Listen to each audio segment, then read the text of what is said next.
6 times has the spread line for an NFL game moved more than 8 points.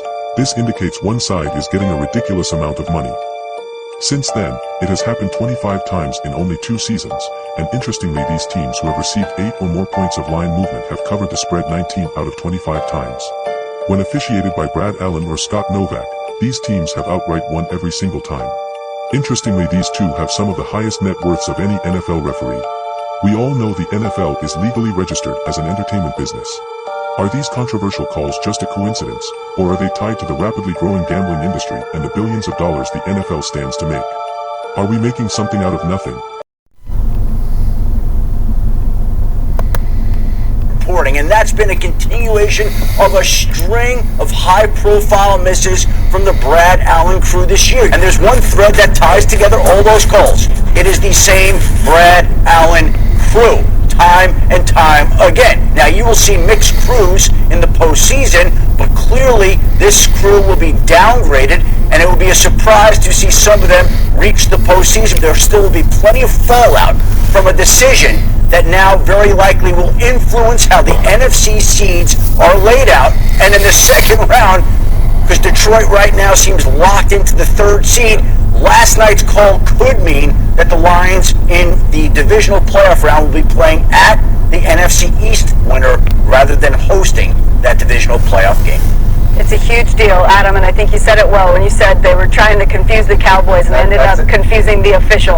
Allan got. What are you hearing from the powers that be? Anything? They just want me to go away right now. We've spoken to them, and they don't want to talk about it either. They have nothing to say. But they're not denying anything, and they're not refuting any of the facts. Let me talk about some of the major charges. And I just jotted down a few that. I mean, you're saying, for example, virtually every team owner gambles on football teams. Well, I'm saying that no fewer than 26. That's NFL team owners have documented ties. Past and present NFL team owners have documented business ties to either the gambling community and or the organized crime syndicate.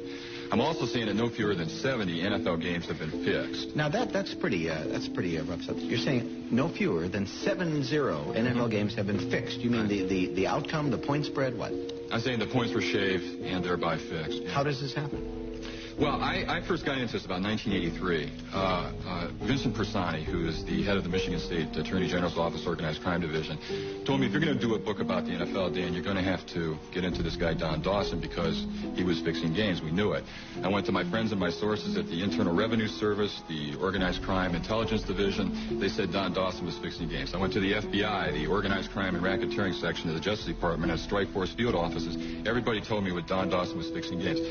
At that point, I had enough evidence to print that allegedly Don Dawson was fixing NFL games. He was a major bookmaker in the Midwest. I then went to Dawson. I tracked him down. I jumped through all kinds of hoops to interview him.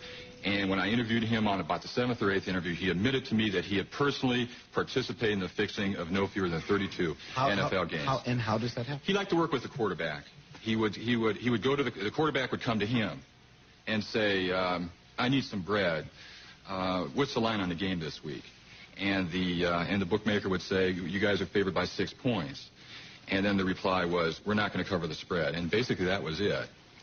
Now, do you name players? Oh, sure. I name players. And also in 1979, I go into the specifics of 8 fixed games that were allegedly fixed by 2 referees who were investigated by both the FBI and the IRS. And I list the 8 games on page 308 of the book. Yeah.